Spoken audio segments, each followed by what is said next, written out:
बिस्मिल्लाहिर्रहमानिर्रहीम। अस्सलाम वालेकुम नाज़रीन, मेरा नाम सरवत वलीम है। इस वक्त शाम की जो ताज़ा तरीन सूरत हाल है वो मैं आप लोगों के सामने रख देती हूँ कि जहाँ पर कभी आमराना तर्ज हुकूमत हमें नज़र आता था, वहाँ पर अब सिर्फ टूटे हुए कांच नज़र आ रहे हैं। जिस सदारती महल के अंदर बशारुल असद और उनका ख़ानदान कई दहाइयों तक मुकीम रहा,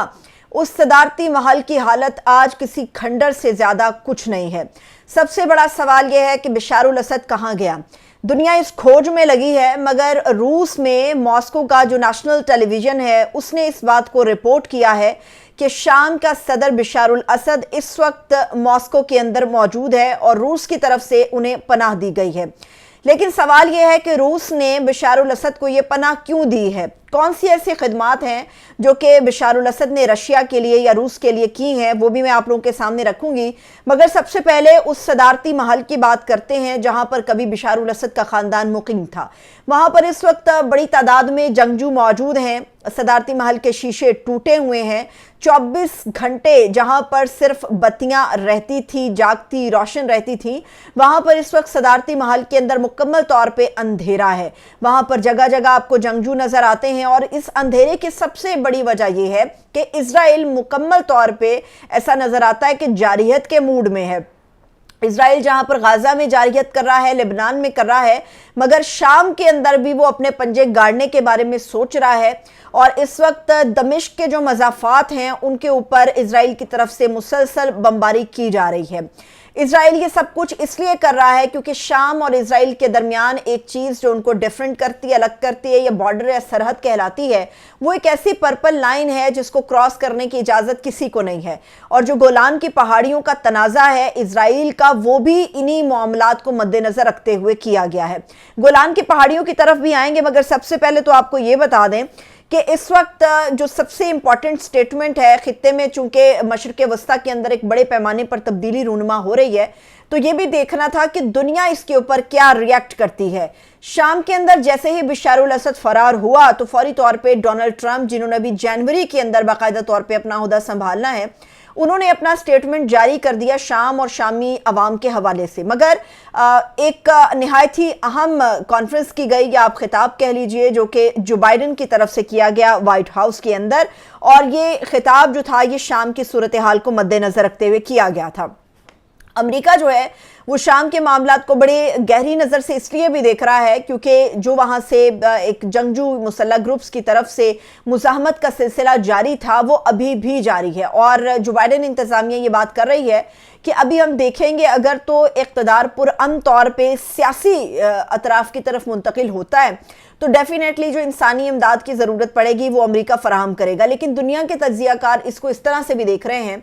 कि एक तरफ जाने वाले जो बाइडन इंतज़ामिया है वो तो चली जाएगी, चंद दिन उनके बाकी रह गए हैं, उसके बाद डोनाल्ड ट्रंप इंतज़ामिया जो है वो सामने आएगी। और जो बाइडन इंतज़ामिया अगर मदद करने की कोशिश भी करती है तो ये आटे में नमक के बराबर इसलिए होगा क्योंकि डोनाल्ड ट्रंप ऑलरेडी खुद को अमेरिका को शाम और शाम की जो सूरत हाल है उससे अलग कर चुके हैं और ये वो स्टेटमेंट दे चुके हैं कि शाम के जो मुस्तकबिल का फैसला है वो शामी अवाम करेंगे, ना तो अमेरिका इसके अंदर मुदाखलत करेगा और ना ही अमेरिका इसके अंदर कोई ख्वाहिश का इजहार कर रहा है। हमें याद रखना चाहिए कि इस वक्त शाम के अंदर तकरीबन 900 के करीब अमरीकी फ़ौजी मुकीम हैं और ये जो फ़ौजी हैं अमेरिका के, इनका जो बेसिक ठिकाना है वो दाइश है। और ये कहते हैं कि दाइश के ठिकानों को हम मुसलसल निशाना बनाते रहेंगे। उसकी वजह हमें ये भी नज़र आती है कि अमेरिका अपने मामलात से पीछे इसलिए नहीं जो बाइडन के होते हुए हटेगा क्योंकि शाम के अंदर जिस तरह ही जंगजू मुसल्लह ग्रुप्स काबिज आए हैं ये हमले रुके नहीं हैं। अमेरिका की तरफ से तब से ऑनवर्ड अब तक जो फ़िज़ाइया अमेरिका की वो दाइश के ठिकानों को टारगेट कर रही है। और ये बताया जा रहा है कि तकरीबन पिछले 2 दिन के अंदर 75 से 80 ऐसे ठिकाने, यानी 75 से 80 के करीब ठिकाने थे दाइश के जिनको टारगेट किया गया अमेरिकी फ़िज़ाइया की तरफ से। और अमेरिका अभी भी ये बात कर रहा है कि दाइश के ऊपर हम मुसलसल कारीवार करते रहेंगे, लेकिन अगर पुरअमन तौर पे इक़्तिदार मुंतकिल हुआ तो डेफिनेटली फिर अमेरिका कुछ और सोचेगा, मगर अभी दुनिया इसको ज़्यादा संजीदगी से नहीं ले रही। और इसके अलावा भी ये भी याद रखना चाहिए कि बशारुल असद रशिया क्यों गया। हालांकि दुनिया का ख्याल था کہ بشار الاسد جو ہے وہ کسی عرب ممالک میں جا کر پناہ لے گا، مگر میں نے آپ کو پہلے بھی بتایا تھا کہ انور گرگاش جو کہ یو اے ای کے صدر کے سفارتی مشیر ہیں، وہ یہ کہہ چکے ہیں کہ کوئی لائف لائن ان کو آفر ہوئی تھی بیشتر ممالک کی طرف سے اس پورے معاملے سے پہلے، جس کو اویل نہیں کیا گیا۔ اب روس نے بشار الاسد کو پناہ کیوں دی ہے، یہ موسٹ امپورٹنٹ ہے۔ ہمیں یاد رکھنا چاہیے کہ شام کے اندر جو ہے وہ طرطوس کا ایک حصہ ہے جہاں پر رشیا کا بحری اڈا موجود ہے، اور شام میں لتاکیہ کے اندر حمیمیم کا حصہ ایسا ہے جہاں پر رشیا کی ایئر بیس موجود ہے۔ ایئر بیس ہو یا بحری اڈا ہو، یہ رشیا نے جب قائم کیے تھے شام کے اندر، یا بشار الاسد نے اس کی اجازت دی تھی، تو اس کے بدلے میں رشیا نے ایک بہت بڑا تعاون جو ہے وہ شام کو فراہم کیا تھا۔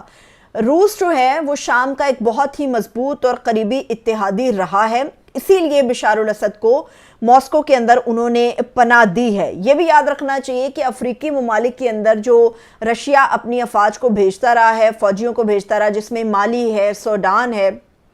اور بھی دیگر جنوبی افریقہ کے حصے ہیں یا ملک ہیں، وہاں کے اندر جو رشیا کی فوج ہے وہ انہی راستوں کے ذریعے جاتی رہی، جس میں جو سب سے امپورٹنٹ ایک حصہ ہے وہ طرطوس کا ہے، اور طرطوس کے ذریعے ہی جو اڈا ہے اس کو استعمال کرتے ہوئے روس نے اپنے فوجیوں کو ان تمام افریقی ممالک کی طرف بھیجا ہے۔ اب مسئلہ یہ ہے کہ شام کے اندر اس وقت کرفیو لگا دیا ہے، جو جنگجو وہاں پر آئے ہیں انہوں نے ایک کرفیو لگا دیا ہے، اور عوام کو جشن منانے کی اجازت ہے، مگر اب ایک سنجیدگی کا ایک ایلیمنٹ ہمیں شام کی اس پوری فضا کے اندر نظر آتا ہے۔ جہاں تک میں نے آپ کے سامنے اسرائیل کا معاملہ رکھا تھا، وہ اس لیے بھی امپورٹنٹ ہے کیونکہ اسرائیل نے اس وقت یہ اناؤنسمنٹ کی ہے کہ اس نے گولان کی جو پہاڑیاں ہیں اس میں ایک بفر زون قائم کر لیا ہے، اور اسرائیل یہ مسلسل بمباری اس لیے کر رہا ہے کیونکہ جو گولان کی پہاڑیاں ہیں وہ ایک متنازع حصہ بن گیا ہے۔ اگر تو اقوام متحدہ کو دیکھیں تو اقوام متحدہ نے اس بات کی تصدیق کی تھی، جو قرارداد 242 ہے اس کے مطابق یہ کہا گیا تھا کہ یہ جو گولان کی پہاڑیاں ہیں اس کے اوپر اسرائیل اپنا قبضہ رکھ سکتا ہے، لیکن اگر ہم بین الاقوامی سطح پر دیکھیں، دنیا کو سامنے رکھیں، تو کسی نے بھی یک طرفہ طور پہ اسرائیل کو تسلیم نہیں کیا ہے ایک ریاست کے طور پہ۔ تو گولان کی پہاڑیاں جو ہیں وہ ایک متنازع حصہ ہے جو شام اور اسرائیل کے درمیان چلتا ہے۔ اسرائیل اپنے آپ کو مضبوط کرنے کے لیے اور اپنی رٹ کو بحال رکھنے کے لیے کوشش یہ کر رہا ہے کہ دمشق کے مضافات میں بمباری کا سلسلہ جاری رکھ سکے تاکہ جو مسلح جنگجو گروپس ہیں وہ اس طرف نہ آن پہنچے، یہ ایک سب سے بڑی وجہ ہے۔ اور اس کے علاوہ جو اور بھی اہم معاملات ہیں اس میں امریکہ اپنا موڈ بتا چکا ہے شام کے حوالے سے، اس میں یو اے ای اپنا موڈ بتا چکا ہے، ترکی کے اندر باقاعدہ طور پہ جو شامی مہاجرین ایک 3.5 سے 9 ملین کے قریب ہیں، وہ اس وقت جشن منا رہے ہیں، اور ترکی اس بات کی امید رکھے ہوئے ہے کہ جو خطے میں ایک تبدیلی واقعہ ہو رہی ہے یہ ڈیفینیٹلی اس کے لیے اچھی ہوگی، کیونکہ ترکی کی جو معیشت ہے اس کا جو بوجھ ہے بڑی حد تک کم ہو جائے گا، اور جو رشیا ہے، رشیا بہت بڑا اتحادی رہا شام کا، اور رشیا کو بڑی سپورٹ دی بھی گئی اور رشیا نے بدلے میں اپنی بڑی سپورٹ دی بھی۔ بہت سارے لوگوں کا خیال ہے کہ اب بشار الاسد چونکہ نہیں رہا شام کے اندر، تو ہو سکتا ہے کہ جو روس کا بحری اڈا ہے یا روس کی ایئر بیس ہے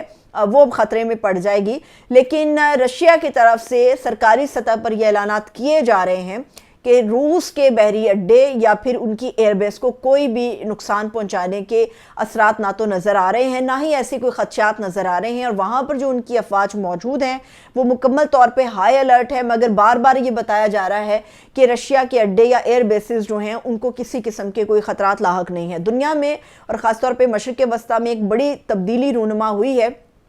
جو ڈیفینیٹلی جب شام سے باہر نکلے گی، اور اس کے کبھی امکانات بھی ہیں، تو دنیا کے اندر اس تبدیلی کو دکھائے گی بھی۔ اب جو شام کے لوگوں کے لیے سب سے ایک بڑا چیلنج ہے وہ یہ ہے کہ انہوں نے کس طرح سے ایک قوم بننا ہے، اور جو ایک ریبلڈنگ کا ایک انہوں نے مرحلہ طے کرنا ہے، یا تعمیر نو کا جو ایک مرحلہ طے کرنا ہے شامی عوام نے، یہ کیسے ممکن ہوگا کہ جنگجو مسلح گروپس کے ساتھ وہ اس کی تعمیر نو کر سکیں؟ یہ بہت بڑا ایک سوال ہے جس کے اوپر دنیا اپنے کنسرن بھی ظاہر کر رہی ہے۔ دیکھتے ہیں کہ آج کے دن میں کیا بڑی ڈیولپمنٹ شام کے حوالے سے آئیں گی۔ تب تک کے لیے اجازت دیجیے، خدا حافظ۔